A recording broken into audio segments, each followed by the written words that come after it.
السلام علیکم ورحمۃ اللہ وبرکاتہ۔ عید کی مبارکباد پیش کرنا کیسا ہے؟ تو اس کا جواب ہے، عید کا دن اسلام میں سال بھر کی خوشیوں کا دن ہے اور اللہ تعالیٰ کی طرف سے مسلمانوں کی اجتماعیت کے ساتھ ایک نماز کی ادائیگی کے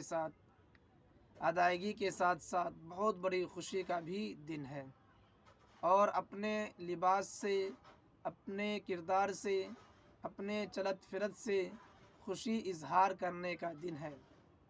اس دن اسلامی سرکاری چھٹی بھی ہوتی ہے۔ اتنی خوشیاں جمع ہو جانے کی وجہ سے ایک دوسرے کو مبارکباد پیش کرنا یا دینا اور ایک دوسرے کو خیر و برکت کی دعائیں دینا بلا کراہت جائز اور درست ہے، بلکہ افضل ہے اور پسندیدہ عمل ہے۔